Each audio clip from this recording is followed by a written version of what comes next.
This video goes out to Kamala Harris. What's up, Prez? Apparently, I don't know if you really understand the logistics of what you're doing, but you are spreading hate. You're spreading hate, and it's not fair. We have the right to vote for whoever we want to vote for, Prez. That is our God-given right. People have fought and died for us to be able to vote for who we want to vote for. And for you to sit there and hire people, give them $150 knowing that America is hard up right now, and then for them to promote so much hate, you know, I'm really ready to sue your campaign because I can't believe the hate mail and the things that I have received on social media. I mean, the emails, the threats, people knowing my address. This is unacceptable. Kamala Harris, stop hitting my team, you and the Secret Service, to do a stream. I am not doing a stream with any politicians, bro. Yo, Secret Service, stop hitting my team. Look for the sub. I'm not doing any stream, bro. Stop. All right, guys. So we got to talk about the Kamala Harris campaign because apparently they are trying to copy Trump after he had a very successful stream with Aiden Ross, who's one of the biggest streamers in the country, and his audience is largely Gen Z males. And apparently Kamala Harris is trying to follow up on this and trying to do an interview or some type of collaboration with another streamer that I think is just as big as Aiden Ross, if not bigger than Aiden Ross, Cenat, who, you know, I personally am not necessarily a fan of. I'm not a fan of any of these so-called streamers, okay, because I don't have time to watch other people play video games. I really don't, okay, but, you know, if people are into that, I guess that's something young Gen Z males are into, watching people play video games and, you know, do stupid things, right? But regardless, Kamala Harris tried to collab with Cenat, allegedly. This is what he claims. This is all alleged, okay? Apparently, her campaign has reached out to him to collab the same way that Trump did with Aiden Ross, and he came out with a video that is going viral of him basically rejecting the opportunity for Kamala Harris to get some clout off of his platform. Take a look. Be in a penthouse in New York. Then on top of that, I got the Secret Service calling me 5 times. I don't know goddamn shit about politics, man. Nothing. Hey, I'm gonna keep it a stack. I'm gonna go ahead and say it. I don't give a fuck. Okay? Listen, I had a bad bitch that I've been trying to get on for like the last 3 years, the last 2 years that I haven't spoke to in like a year. I haven't spoke to this girl in so goddamn long, who gonna have the audacity to text me, "We need you a part of the campaign." At first I was thinking she was talking about like a game, a video game, like a Modern Warfare game, or some shit. Or if not that, a clothing brand. I'm like, what campaign? Shorty gonna say,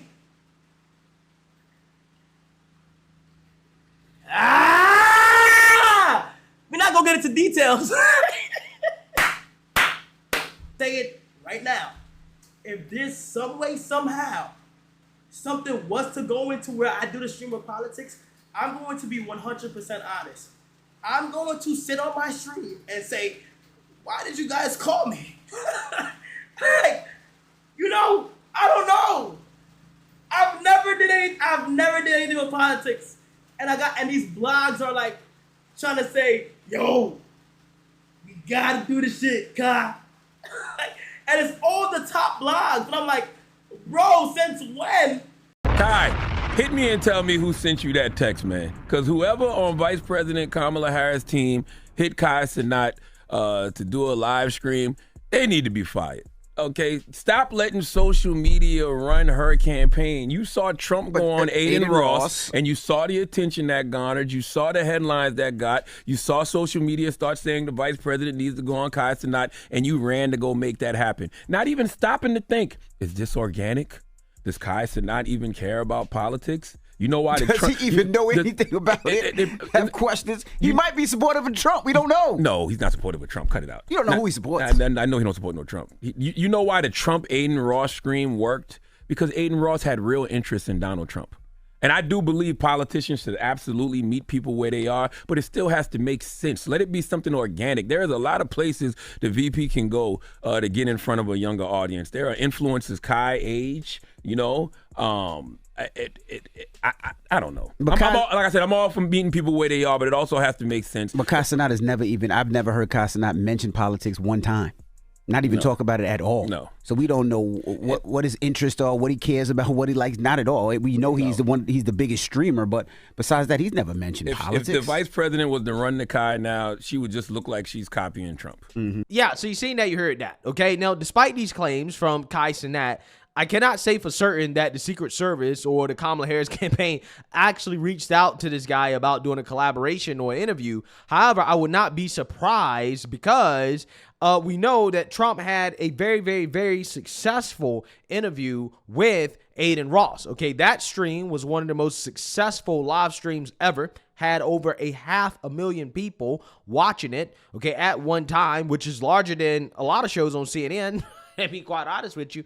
So again, this is kind of like a cheat code in the sense that if a presidential candidate can get on one of these live streams, I mean, you can gather a big audience, and that can be effective to reaching out to Gen Z. And we know how much Kamala campaign is desperate for the Gen Z vote. So I wouldn't be surprised if somebody from Kamala Harris's campaign directly reached out. I'm not sure, right? But maybe it was somebody that is indirect, okay? Because that's also how they do it. And we know for a fact they are paying influencers. Now, in the case of somebody like a Kai Cenat, who has 9 million plus followers, I believe, they may not be able to afford him, okay? But they most certainly can afford other influencers. And we know for a fact that they are paying other influencers because even the mainstream liberal media is admitting that, yeah.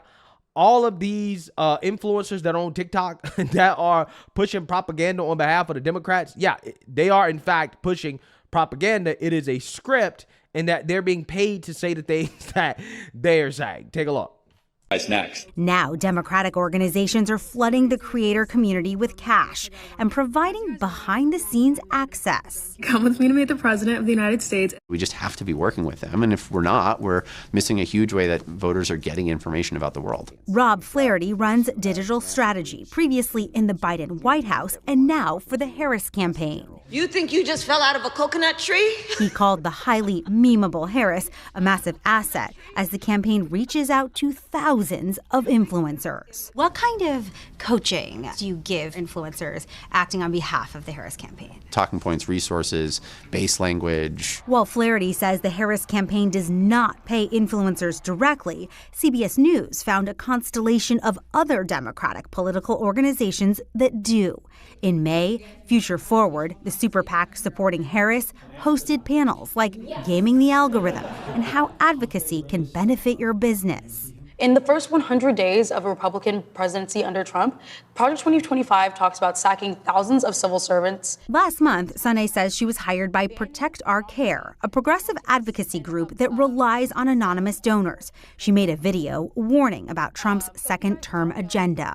They almost help you script it, right? Right, like, definitely. She takes their talking points and puts them into her own voice, saying she always discloses when she's being paid. What's your rate? So a video just for a creator in my size, an average can go from $3,000 to $10,000 depending and upwards. This is a bid by campaigns to create authenticity at a small scale. University of Pittsburgh's Sam Woolley studies political influencers. How can you tell what is a genuine grassroots expression of political opinion versus what's being paid for? If you see multiple influencers spreading the same exact message, you can start to realize, some kind of coordination is going on. Next up for Sunay, the Democratic National Convention. They just told us that if we wanted to put on our own show, that they would give us all the resources to do that. The Democrats are rolling out the red carpet. Definitely, and I'm glad to be on it. The beauty influencer now applying her own filter to this presidential campaign. For Eye on America, Jolene Kent, Houston. Yeah, so what you guys understand, it's not just Instagram influencers or TikTok influencers or whoever that the Kamala campaign or people affiliated with the Kamala campaign acting on behalf of Kamala are paying in order to support Kamala. They're also apparently reaching out to OnlyFans models or whatever you want to call them. They're also reaching out to OnlyFans people as well too to promote pro Kamala Harris content. Weird, very, very strange. But look, speaking of weird, a Kamala Harris Political Action Committee is soliciting anti-Trump posts from OnlyFans stars, Brad. Now, that's weird. What's going on here? Yeah, so we had a PAC for the Kamala Harris campaign, or supporting Kamala Harris, actually is reaching out to TikTok creators and offering them large sums of money, as much as $1,500. This was just exposed by the New York Post, for them to create videos supporting Kamala and opposing Trump. This, might sound odd, but is unfortunately kind of par for the course. But what's hilarious is these PR people didn't do their research. So they reached out to Michael Dougherty, who's actually a MAGA, Trump-supporting, gay OnlyFans star. And he said, quite hilariously, that I might do OnlyFans, but I wouldn't. That doesn't mean I'll whore myself out and my values to Kamala. So it's good to know he has some standards. I think it's sad. It's really, it reeks of desperation. But that when you're bribing people to say nice things about you on the internet and just mass sending this out to anyone with a TikTok following, it does reek a little bit of desperation. But in another sense, Danica, I have to tell you, it is working. TikTok is just full of people just absolutely loving Kamala Harris, and she's become something of a cultural phenomenon, an icon among young people on this app, when they were totally disillusioned with Joe Biden. They'd lost any interest in really supporting him or going to the polls. So whether Kamala will be able to turn this kind of TikTok Gen Z momentum into electoral results largely depends on one thing: whether these kids actually show up and vote. And to be honest with you, history suggests that despite all the memes, no matter how many videos big creators make, most of them won't actually vote. So it might all be for nothing, but it is a hilarious and honestly embarrassing and bizarre story that Kamala Harris's supporters are literally at the point where they're bribing stars to say nice things about them. Yeah, you couldn't make this stuff up if you were trying to write a pilot. Yeah, so you seen that, you heard that. Okay, now I think that there is some desperation here from Kamala Harris in regards to paying influencers for support, because I don't think that all the support that Kamala Harris allegedly has is organic. Okay, I don't think it's organic at all. I think a lot of it really is paid for, in the sense that you have these organizations paying these influencers to support Kamala and the Democrats, which, again, by the way, everybody knew they were paid, right? I mean, we just know for certain now they're paid, okay? But everybody knows they were paid, because there's no way a young person is passionate about the Biden administration and Democrats and Kamala Harris, okay? Again, there's nothing to be passionate about. Now, again, I kind of get it. If it is one of these super woke women or whatever, I kind of can understand it. But people like Harry Sisson, okay, yeah, that dude is definitely paid. 100% paid. So if you combine that, okay, the paid influence on TikTok and Instagram with the campaign contributions coming from the media, because the media is essentially also campaigning for Kamala Harris, the result that you get is this super Astroturf campaign for Kamala Harris to make it seem like a lot of people actually really like her. Okay, and that's just not the case. You don't go from being one of the most unpopular vice presidents ever in history. She was more unpopular than Dick Cheney, okay? And that's a hard thing to do. You don't go from that to what's happening right now without some inorganic and Astroturf support, right? That is what's happening to Kamala Harris, no doubt.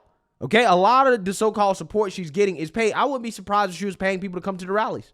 You know what they accused Trump of doing, right? In the Bronx, it was like, oh, Trump is paying people to come to his rallies. Okay, they're saying that, well, Trump is broke, and also that he's paying people to come to his rally, which, again, doesn't make any sense, because paying people to come to your rally does not help your campaign in regards to funding. So I don't know why you would spend money on pretending that people are showing up to your rallies organically. That really doesn't make sense.